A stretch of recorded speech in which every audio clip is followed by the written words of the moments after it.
If we do not make some big changes soon, we will be known as the generation that prospered the most but sacrificed the least.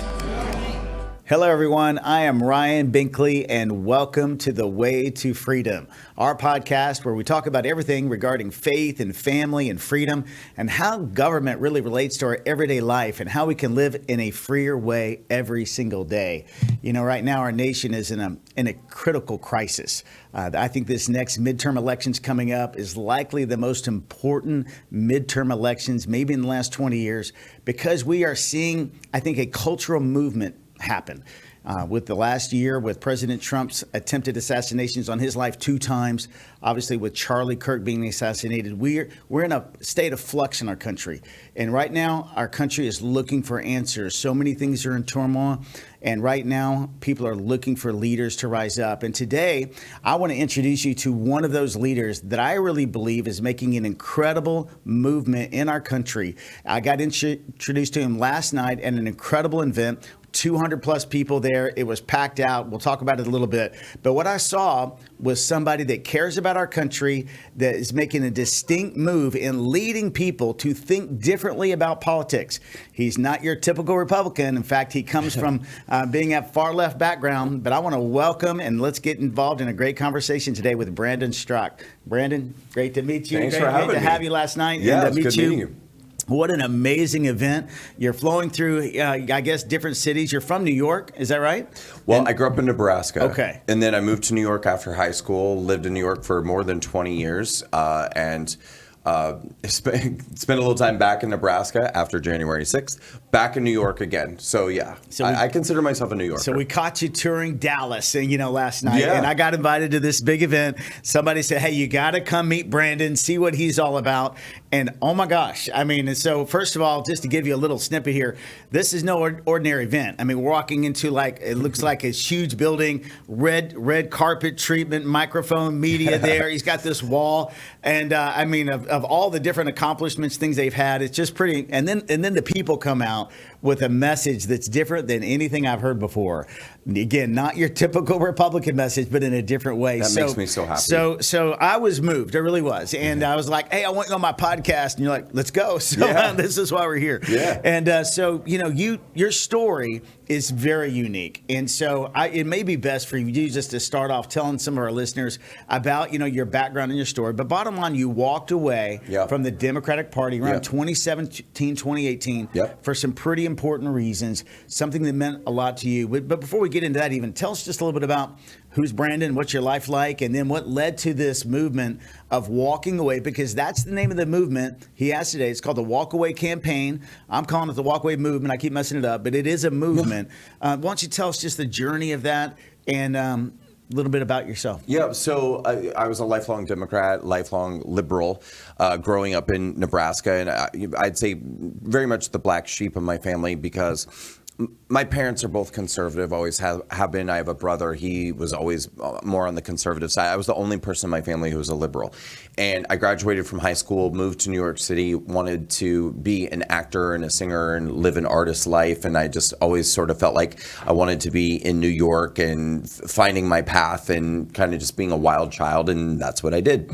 And so I was in New York, for many years, working in theater, working in restaurants, very much, like I said, sort of living an artist's life. And the high life. That's highly luxury living, we know, especially as you're starting. Right? Well, to me, it was luxurious. I didn't have any money. Did you make it big on Broadway? No, nothing like that. But New York, I think, is living the dream, though. Yeah, it's as exciting as you make it. You make your own life, you make your own path, and so I very much loved living in New York. But it was around, I voted for Barack Obama twice, and I voted for Hillary Clinton in 2016. And when Trump got elected, I had a meltdown. I had a breakdown. I was, freaking out. And that I really wanted to understand how it happened. Why would anyone vote for him? And why did the media that I trusted get it so wrong? Because they said that Hillary Clinton had like a 97% chance of winning. She was going to win in a landslide.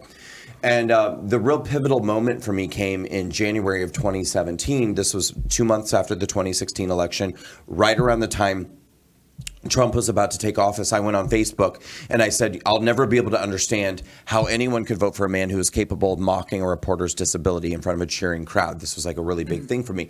And so my babysitter, when I was a baby, staunch Christian conservative named Diane, reached out to me privately and she said, look, I'm not trying to start a fight with you. I'm just asking, have you seen this? And she sent me a link to a video entitled Debunking That Trump Mocked the Disabled Reporter. And it was a compilation of footage showing Donald Trump in numerous circumstances throughout the years doing the same voice and the same gesture as he did that day at his rally when he was accused of making fun of a reporter's disability. But the commonality in every instance was he was doing this bit where he was flailing because he was imitating somebody who was caught in a lie. And so this video showed to me very clearly and compellingly, he wasn't making fun of that reporter's disability. He was making fun of the fact that that reporter, who happened to be disabled, was caught in a lie and he was flailing. And it opened my eyes for the first time to this concept that the media that I had been trusting was capable of being dishonest and creating a false narrative and spinning a moment out of context to try to emotionally manipulate and deceive. I had never considered this before, that this could be happening. And so this light went ding like this above my head. And all of a sudden I was like, wait a minute, what's going on? And why did they do this? And why did they make me believe this thing happened that didn't happen? And how often is this happening? And that sent me on what I call a journey of research that went on for the next several months, where I just kind of obsessively started going back and really researching all these things that I believed about Trump and that I believed about his followers and that I believed about MAGA. And what I started to find time and time and time again is that it wasn't true. And that the media had created a false narrative and emotionally manipulated, and when I started to discover that this went just far beyond just Trump and just MAGA in this election, but that all the division in this country about race, about gender, about sexual orientation, about everything, most of it is a media manipulation that's exploited by the Democrats. And when I started to figure that out, I became really, really, really angry. And I was like, I can't, even after a lifetime of being a Democrat and a liberal, I can't go along with this. I can't be a part of this anymore. I am contributing to all that is wrong and that is bad. I mean, that's how I felt. And so I walked away from the Democratic Party. I walked away from the media. I walked away from liberalism. And then I made a 6-minute video talking about all the reasons why. And I created a Facebook group called #WalkAwayCampaign. And I just said, if anyone else is feeling the same way I'm feeling, make your own video, share your own story, join. And thousands of people began to join and share their stories. And it just grew and grew and grew. And then we got the media's attention. And it was kind of off to the races from there. Wow. So you began, first of all, it was begin to highlight the inconsistencies of the media's spin. I mean, now that I'm watching you more and I've seen some of your media, it's phenomenal. You're gifted at it. You connect with people, even on the street. I encourage you to go to his YouTube channel, watch the way he engages with people. Interviews. He's sharp, he's engaging, he's cynical, he's funny. Yeah. I mean, he's all that. And you got to be to kind of pull him in. Then you trap him, right? They're like, oh my gosh. They thought you were their friend, but you are. But that's exactly it. Yes. They don't know how to take you at all. Then all of a sudden they're like, wait, what's happening? It's very funny. And that's probably one reason people are engaged to it at the start. But then they see the truth behind it. They see some of the things. Okay, talk to me about some of these lies in detail. Like, okay, we know of the one. And by the way, I've seen that video. So when you told me about Trump mocking, the person with the disability, I've seen obviously that. And it, of course, I took in the media's narrative as well. Yeah. Now, of course, I always take it with a grain of salt because I know I've been around President Trump just a little bit, but I know who he is. He does care about people. And I know people that know him, and he cares about people tremendously. Right. And but he doesn't put up with lies very much. Right. And he does have a funny sense of humor. He's made fun of me before. Yes. I mean, in a brief conversation I have with him. And so, and I think it's okay, for us to sit there and have a personality, have that. But talk to me a little bit about, when you began to do your research, what were some of the broader strokes, maybe just 2 or 3 of the misrepresentations, or I would say the spin that media puts on this, that if you're not looking with this new set of lens that you're talking about, that people are buying into? So the ones that were kind of retrospective, where they had taken place before I had my awakening, during my journey of research, one example would be, did he call Mexicans rapists? because they said he referred to the people of Mexico who are coming into our country as criminals and rapists. I believed that too. Then I went back and I watched what he actually said. And he was talking about people coming into our country illegally, not going through our legal immigration process. Right. And he said very clearly, not all of them, not all people, but he said, look, when people are coming across our border, Mexico's not sending their best. That's not, these people are coming into our country illegally, and many of them are fleeing lives of crime. And so I was like, well, okay. I mean, that makes sense to me. I don't think that's unreasonable to say, if people are coming across our border illegally, then we don't know who's coming into our country. And if we have people who are fleeing a life of crime, or because I think there was even at the time a thing was going on where Mexican prisons were overcrowded, and I think they were releasing criminals and allowing them to come over the border. Well, why wouldn't we object to that? I mean, that's outrageous. Well, yeah, I mean, most people don't know. I've got a friend of mine, his ministry is about human trafficking. His name's Jacob Buens. I'd love to introduce you to him because he's just another thought leader in a specific industry and somebody you would really probably connect with in many ways. But he has told me, I mean, when millions of people come across our border illegally, we don't know who's coming in. And so many times they're bringing children with them, and they say that they're children. They're not. Human trafficking and slavery was an all-time high just in the last 4 years. And we've seen that happen. He has seen that happen. He's an expert in that field. And not only were they coming in, we were kind of encouraging them to come in under the Biden administration. They had an app called the CBP One app. I don't know if you've heard of this, but Joe Biden created an app, said, hey, when you sneak over here, however you get here, just fill out your name on this app and we'll give you a hearing date 2 to 3 years from now. Yeah. And here's a backpack with some money or whatever. Right. And so all these things you're talking about are true. I mean, they said this about him. They also said, of course, he's racist now because he wants to stop this. What other things are out there? What's let's see. So there was the Mexican thing. There was, boy, you're really taking me far back. Well, I'll give you an example that happened very shortly after the election. So the media started saying that he was banning Muslims from our country, that he had implemented a Muslim ban. So then you look into it a little bit more. You do a little bit of research and you see these were 5. So I think there were either 7, I think it was 7 countries that were on a travel ban list. Out of the 7, 5 were Muslim majority countries. So not all of them were Muslim majority countries. But then you look and you see there's something like either 35, maybe 55. It's a lot of countries that are Muslim majority that are not on this travel ban list. Only 5. So if we're really trying to ban Muslims from entering our country, we would ban all Muslim majority countries. We wouldn't just choose 5. The other piece of it was these were countries that were chosen by the Obama administration as highlighted as high terrorist activity. Again, very reasonable, common sense kind of stuff. But I started to see the media is so interested in maligning him. Right. That they would rather put its own citizens, the citizens of this country, in danger just so that they can malign him. They would rather have potential terrorists coming into our country if it means that they can find an opportunity to try to make Donald Trump look like a bigot or an Islamophobe or whatever you want to, whatever the term is that they want to use. They would rather have dangerous criminals coming over our border than actually allow Donald Trump to implement policies that would keep us all more safe. So I started to put the pieces together because I was like, what Trump is pushing for is it's keeping us safer, it's making life better, it's for the betterment of the American people. And the media is just interested in vilifying and demonizing this guy. And this is insane. No, it's unhinged. And it's real important that I think that anybody that's listening to our channel here, do just what he did. Go look at it. I did. Last night, I looked up for the video of President Trump, mocking this so-called mock. But you have to type in debunked. Yes. because there is the video, and I saw it, where he's actually kind of doing the same kind of mannerisms. I think about Ted Cruz, if I recall. It was against a few other people. Yeah. And you can clearly see exactly what you're talking about, where President Trump does this little mannerism thing where he makes fun of somebody.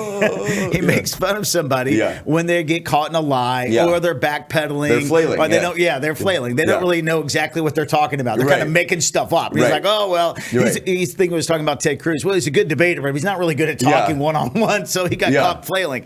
And I'm like, wow, okay, because I never saw that before meeting you. So now I met that, and I went, how many other things are out there? Because we're in a movement today where people are starting to thinking differently. And I mentioned I've got 5 kids, 15 to 25 years old.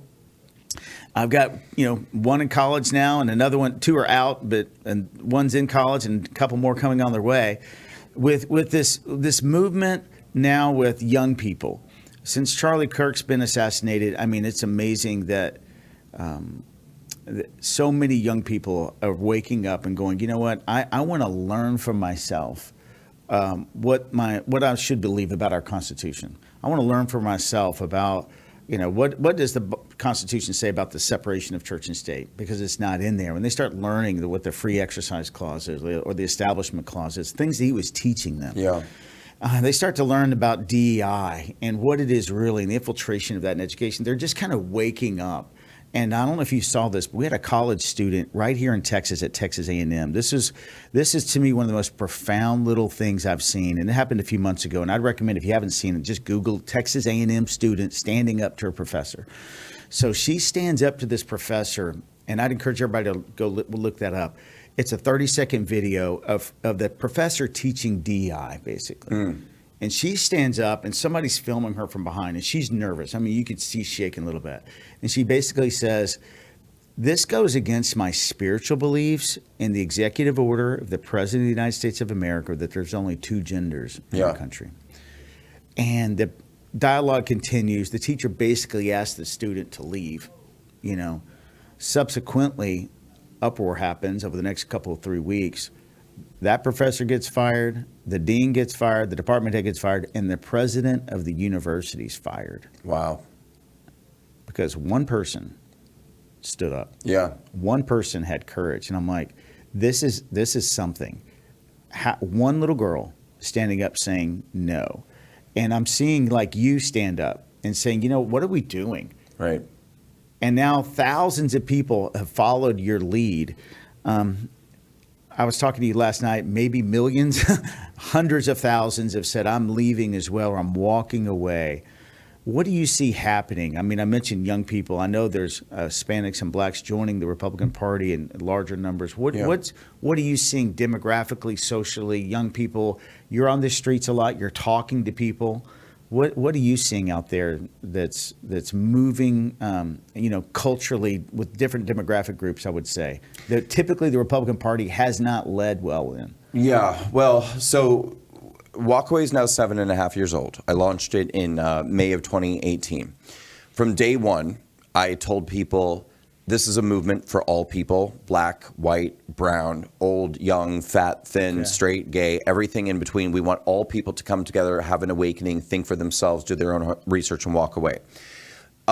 Immediately, and again, it was so important to me to make it a testimonial campaign. That was the original idea since day one. Use your voice, make your video, speak up. I really always encourage people to make videos. If they're too shy, if they absolutely can't do it, at least write it. Do a written testimonial, but make a video if you can. Because everyone's thing is and I'm going to answer your question. No. But everyone's thing is, I'm not great on camera. I'm not beautiful. I'm not, I'm not good at speaking. I'm not great. That's more real. That's more relatable. Every video touches somebody and inspires somebody to think differently. I don't care if you can barely string a sentence together and you're 400 pounds. I don't care. There's something about watching a person just be real and speak from the heart. It's so powerful.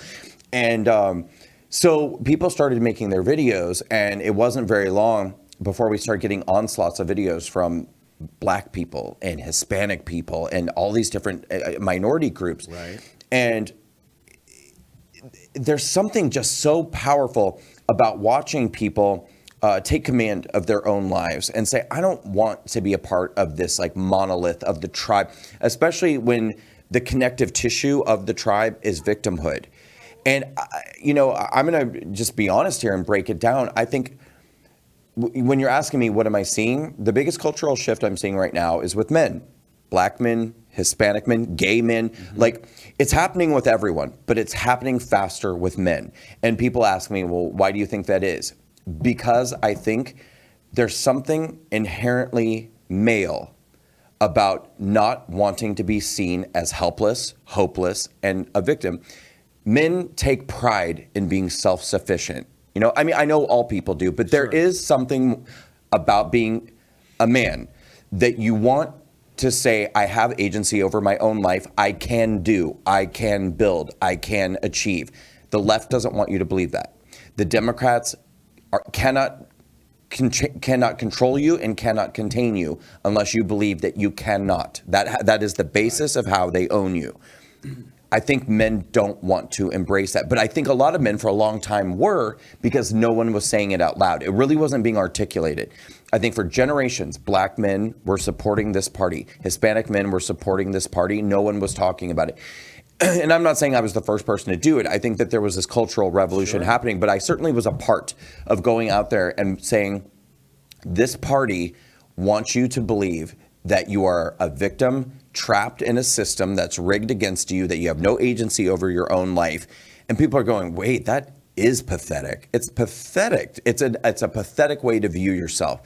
And so I think when we started seeing black men speaking up and seeing Hispanic men speaking up and saying, this is stupid. This is so dumb. I'm not doing this. Why can't I go out and change my life? Maybe I didn't come from money. Maybe I didn't have a father. Maybe I grew up in a bad neighborhood. So what? So that means I'm doomed for the rest of my life? Or can I take control of my life, go out, change my situation, and do better?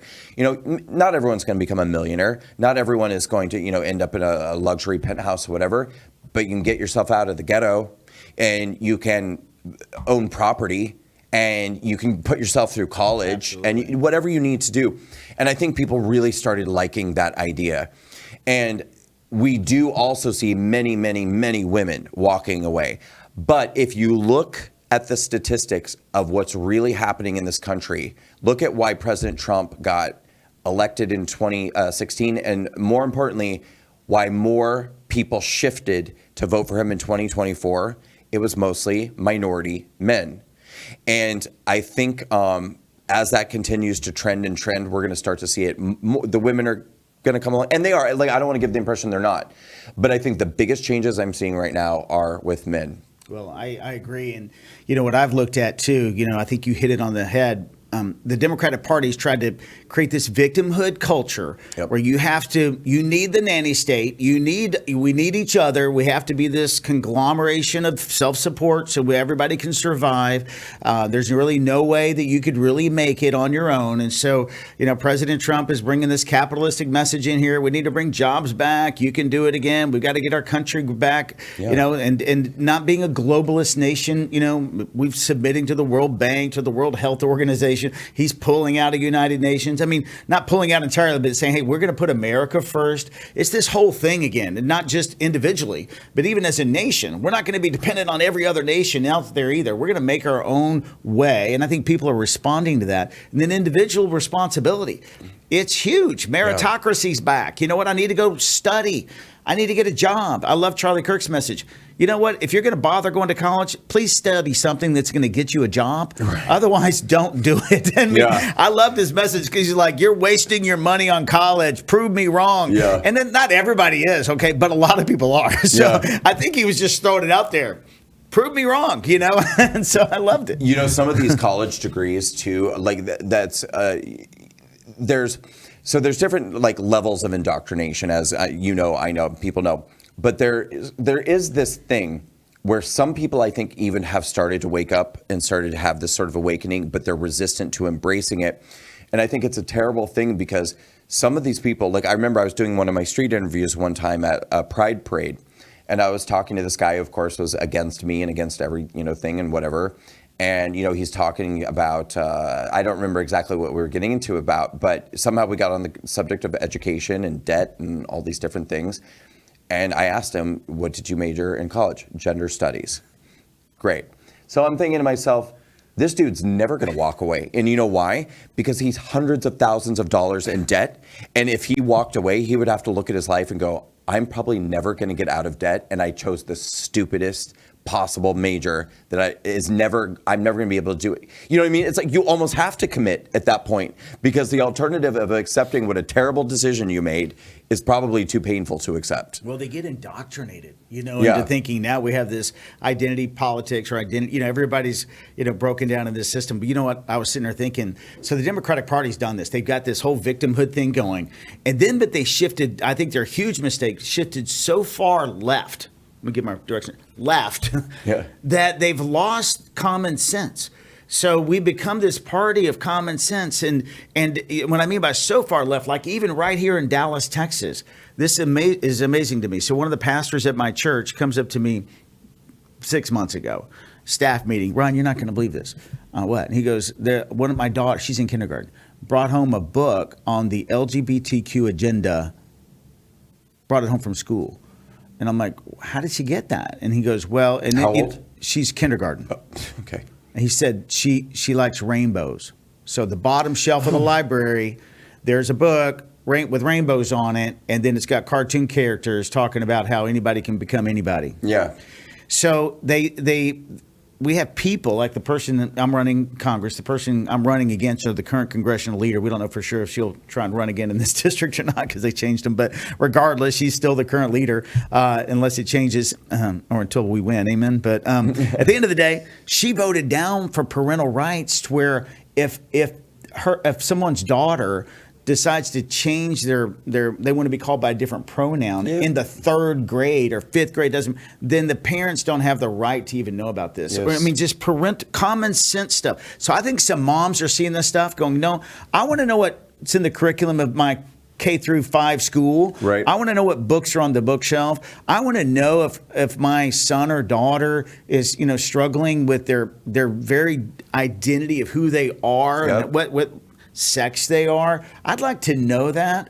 And it doesn't even make sense to parents. Yeah. That the school wouldn't say, hey, your child's going through some things right now. And anybody that's not seeing that's another area where I think more and more, I think the movement is left the Democratic Party behind, because they quit making sense culturally to people's everyday life.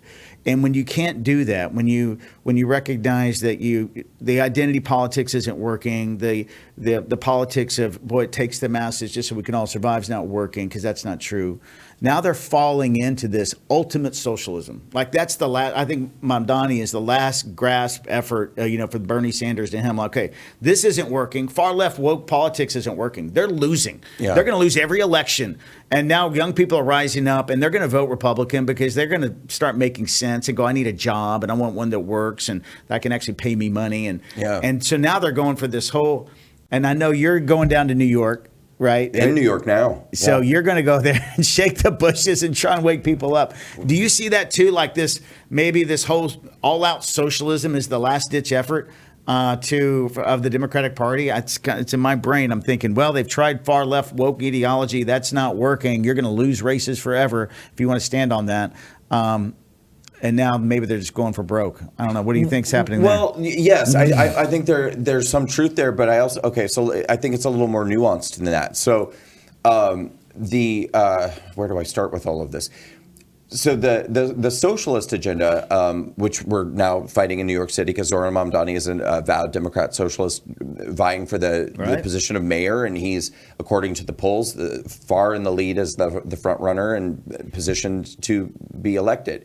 So I think that is all very much by design. So the way the left typically does what the left does is they find vulnerable spots, they push their ideas where they can get away with it, and then they grow the ideas from there. Then once they're in, they use the tentacles and they start reaching out.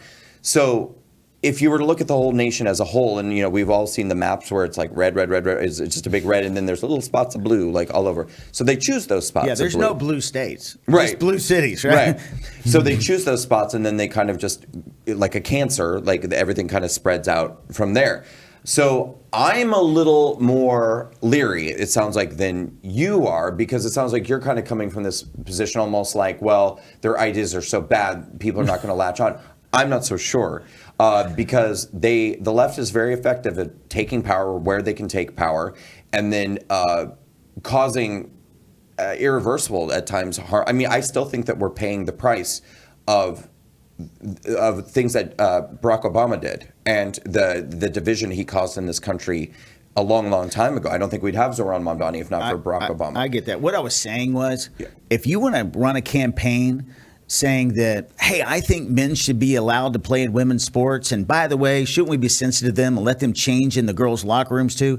I think you're losing across this nation. I mean, I think, wow, now that little moment, wherever that was, thank God for Riley Gaines. I had a chance to meet with her a little bit. I mean, basically, she's getting her life threatened just for saying men and women are different. Yeah. I mean, what I meant by that was, if you still want to run your campaign on that, good luck. Yeah. Good luck. It's not going to work in too many places across this country anymore, unless you're in one of these isolated blue pockets. That's what I meant.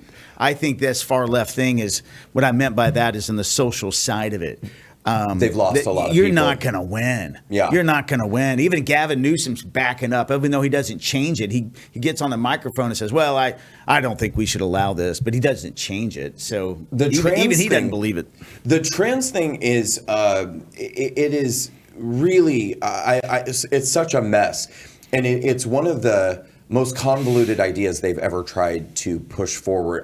It is so crazy on so many levels, because it's, on the one hand, they're saying it's not even as straightforward as, I was born a man, I want to be a woman. I was born a woman, I want to be a man. Like, if it was even that simple to understand. But now they're doing this thing, I'm neither male nor female. I'm one of the, and I have these special pronouns. And to your point, it's incredibly predatory, because there's so many examples where they're sort of targeting whether it's autistic children or kind of like at-risk children or kids with different issues, and telling them that they're trans. So they're making people believe that they have something that they don't have, and then they're encouraging them not to talk to their parents about it, or stepping in and saying, the state knows more than your parents know, so we're going to have this secret. And they're the experts. Yeah, and they're the experts. But I mean, it's really it's so predatory and so weird, and so it's not just the weirdness of the whole gender radicalism part, but it's also the excluding parents from conversations and decisions about their own children. So there's multiple things happening. It's a total mess. And I do think that they lost a lot of people there, and certainly lost a lot of parents who maybe would have been more receptive to leftist ideas. But I think once you start inserting yourself and saying like, oh, no, we're going to help you keep secrets from your mom and dad, it's super weird. Well, we have to wake up. And so, what amazed me is that I'm sitting there going, we're not in California. I'm not in Maine. I'm in Texas. I'm in Richardson. So everybody here in Texas, if you're a parent, you better go check out your kid's library. Make sure you see the curriculum. Do you know what's in there? As of 6 months ago in Richardson, Texas, we had books in there that should not be on the bookshelves. I believe that's being taken care of now by Texas Governor Abbott. But can I say something about that? At the end of the day, we need to make sure there's balance. Parents can see it. I apologize. I didn't mean to interrupt you, but I wanted to get this point out while you're talking about the books. I consider myself a pretty sort of moderate person, for the most part. And, I'm a Republican now. I love people on the right. But, I know a lot of Republicans who are a little bit like, the sky is falling about different things. I had a number of different Republican acquaintances that I know talking to me about books that they were saying were, being circulated in schools or part of the curriculum and stuff. And I want to be honest with you.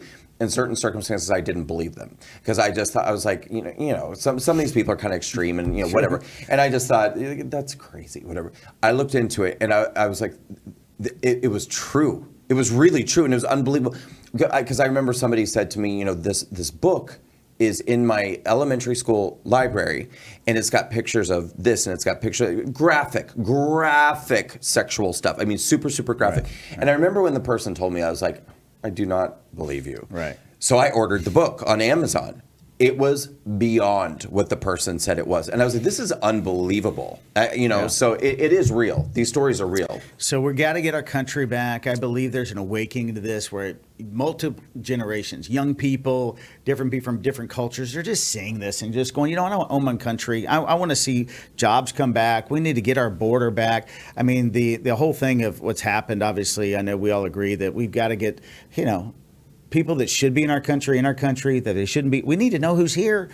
We don't even know who's here. Yeah. We have to know who's here. We're not racist because of that. We just need to know who's here. And if you're not supposed to be here, I mean, I talk to people all the time. I'm like, if my kids wanted to go to Europe, for spring break or something like that, and they decided to stay for 5 years, do they have any expectation that they can just do that? No, they don't. I mean, nobody even thinks about this except for here for some reason. So we're getting common sense back, of how we run our country.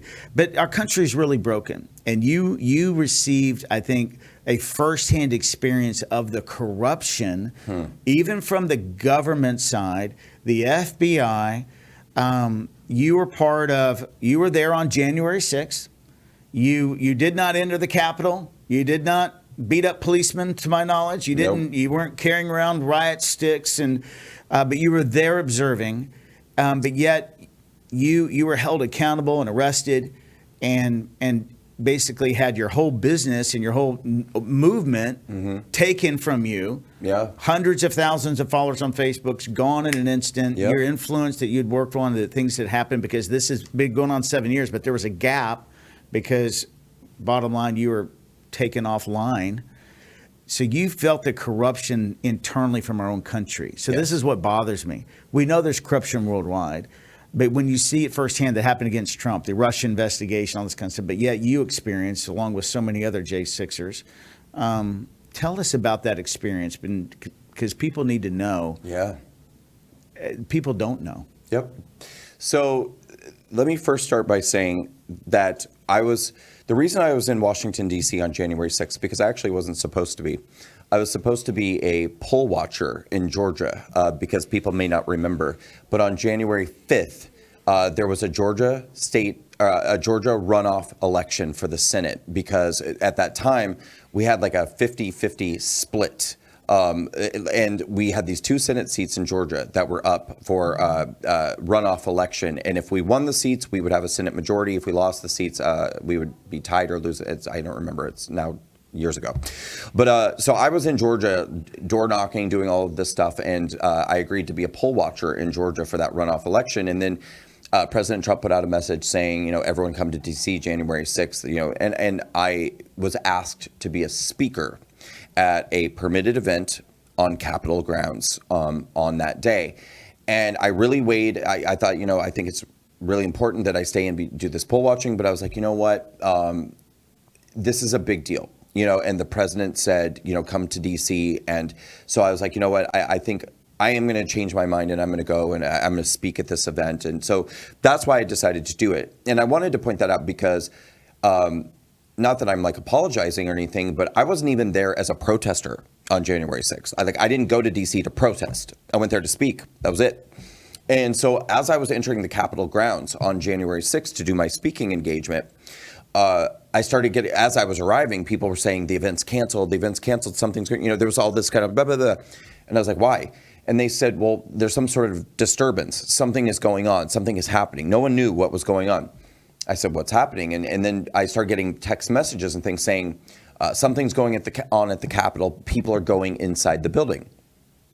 I'm thinking, who cares? What difference does that make? So because there was so much confusion, I decided to start shooting a video. And I was on the east side. Here, we'll use this. I was on the east. We're doing a diagram here. Yeah, there, perfect. I was on the east side of the Capitol. Now, it's important for people to understand. The riot that had occurred on January 6th happened on the west side of the building over here. The Capitol's huge. It would take you probably about 30 minutes to get from here to here. But it had happened over here. No one over here had any idea what had happened over here. And so I'm over here arriving to do my speaking engagement, all this, it's canceled, this, that, confusion. So I start shooting a video, and I walked from here to here shooting my video. And as I approached the building, there were a couple things. First of all, there were no closed barricades. There were no police officers, zero, on the east side of the building, not one.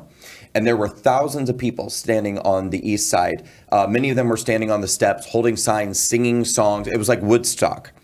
And so I walked up to the top of the stairs, and when I got to the top of the stairs, the doors on the east side of the Capitol were both wide open. And there was a crowd of several hundred people on the top of the stairs. Some of them were trying to kind of push their way into the building. Most of them, like me, were standing there shooting video. So I stood outside the building for 8 minutes filming a video of these two open doors and the people, some of them trying to make their way in. And after 8 minutes, a man came out of the building, got on a bullhorn and said, they've cleared Congress. Everyone left the building. We should move out, move out, move out. I immediately turned around, walked down the stairs, left. I stayed on the grounds for about another 30, 35 minutes. I shot 13 more videos, just interviewing people. What did you see? Why are you here? And then I started to hear chatter about, a riot, a disturbance, or whatever. I was like, there was no riot. There was no. What are they talking about? So I uploaded my video to Twitter, and I said, just so you know, this is what happened at the Capitol today. I'm hearing that there was an insurrection. This was the insurrection. Because again, I didn't realize what had happened on the other side. Because I uploaded that video to Twitter. And I left. I flew home the next day.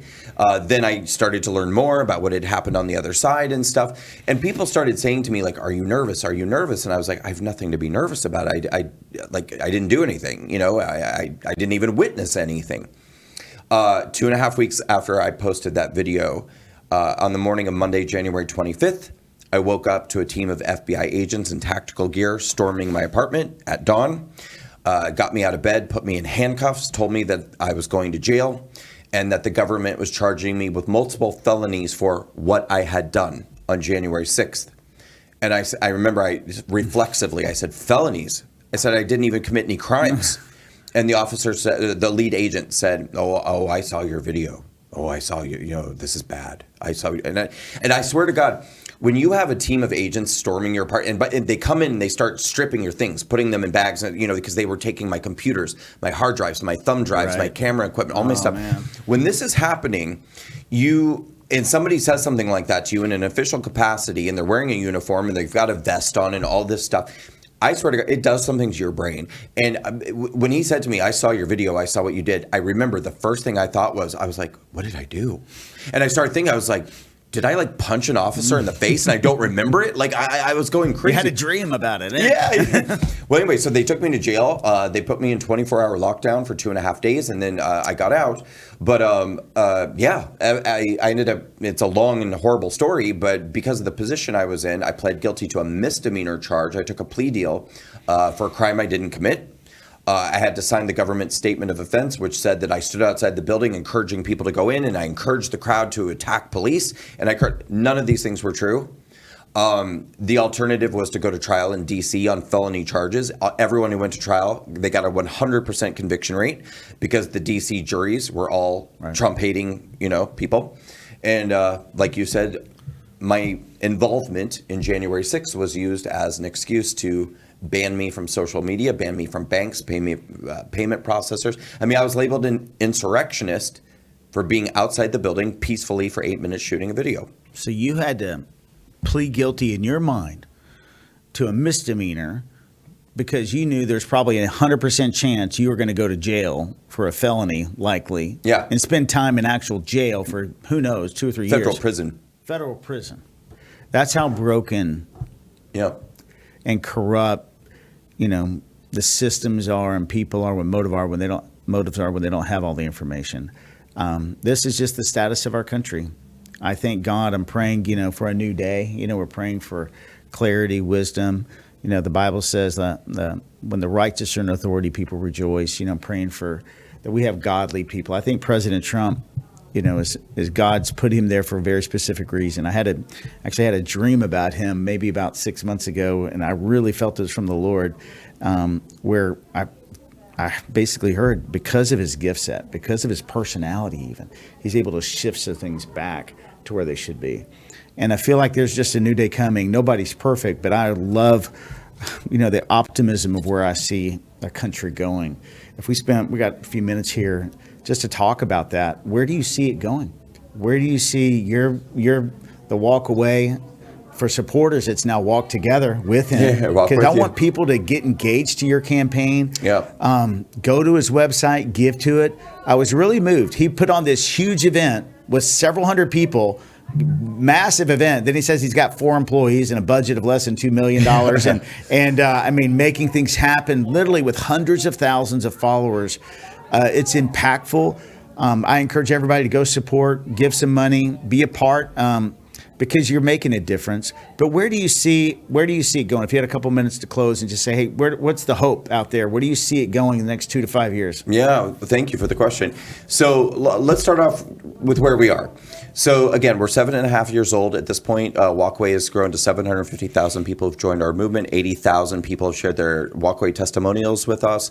We have been to over 90 cities for outreach, doing college campus tours, marches, rallies, live debates. We do educational videos. I really, last night at that event, we did it at a private home, but for somebody who does a lot of these events on a regular basis to support organizations. And the host told us that this was the most impressive event that they've ever seen. And the reason why that meant so much to me is because there were like 4 of us who put the entire thing together. And I was like, if this impresses you, please know this is the caliber of work that we're doing across the country. And this is just a few of us, And so where do I see it going? Well, my hope is that now that we're at a position where we can begin to really fully recover from the brutalization that we endured for 4 years under the Biden administration. And I know it was hard on everybody, but I mean, we shouldn't even be here after what we went through. I mean, it's a miracle that Walkaway is still here, but we are still here. We're still doing pretty darn good and pretty, decently funded and making a huge impact. So what I want to do is, continue to grow my organization, pick up where we left off before all the mess began with January 6th.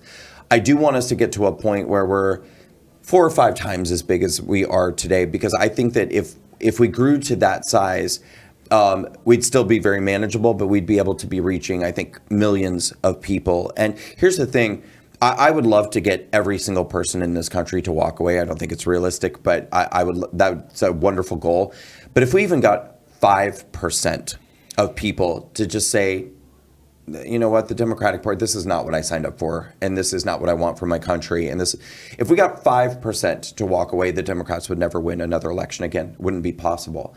And that is attainable. I mean, I think we've already, because of January 6th and because we were silenced so much, and I'll be really honest and say people on the right, I'm speaking generally, not about everyone, but there was too much cowardliness after January 6th. Not enough people stood up and said this is wrong and what's happening to these people is wrong. And I think including a lot of mainstream media outlets that turned their back on me, Walkaway should have gotten more credit for what happened in 2024. We were a big part of getting President Trump reelected, and we kind of got cut out of the conversation because of the toxicity of January 6th. But I'm mentioning that only because the impact that we're having has the power to change the political landscape and the cultural landscape permanently in this country for the better, and to ensure that the Democrats stop winning elections. And that is my hope going forward. Well, I can see it happening. The party's growing. We have young people coming in. We've got people from every demographic coming in. Culturally, even you were on the far left side and you're like, hey, I'm joining in. I know you mentioned yesterday that many of your friends aren't really friends anymore necessarily, because politics is one of the most divisive things that we talk about. I'm a pastor. I pastor people that are Democrat and Republican. And so I kind of try and hit the lane on what the Bible says. I'm also a business person. So we have people in every walk of life that are Democrats and Republicans. So I just try and speak the truth. But the truth is winning. The truth is making a difference. What I appreciate about what I've seen about you so far is you're shining that truth loud and clear. So when people follow you, they can follow you online. They go to walkawaycampaign.com. Go to his websites. And your mechanism, as Charlie used to go to schools, I know I've seen you at schools, but you're going downtown, you're going to events and Danger protests. zones. You're going is that where you're headed? Like you looking for where's the next protest I'm going to go interview? And then you're trying, are they walking away from the viral moments that are coming? what is the main mechanism that you're saying, hey, this is what I need funding for? I want to go out here X amount of times per year, and this is the impact that's coming from that? So it's a multi-pronged approach. So we go into colleges to talk to college kids. We go into minority communities because of the story I told you earlier about the realization of how the media was manipulating people and causing so much division and pushing this victim narrative with people. I have taken an extra special interest in trying to communicate with minorities and bring that kind of freedom to them. And I saw that the Republican Party was not really successfully having that outreach. So we go into the Black community, the Hispanic community, the Jewish community, and we do town halls, debates, and all sort of, so it's a combination of live events, college campus tours, educational videos, and then, sometimes we do fun stuff too, like do the street interviews and things like that. So the funding goes towards doing all of these events, the outreach, the creation of these videos, the editing, all of these different things. And it costs money, and I think that we do a tremendous job on a limited budget, but we could do a lot more with more help. Well, and I think everybody should help. I got to witness it firsthand. It's making a difference, and I see it, and I'm really proud of what you're doing. Thank you. Keep going strong. We're going to follow you closer, and when you come back in Dallas, let's hang out. Let's do it. Thank you so much. God bless you. Thank you, guys.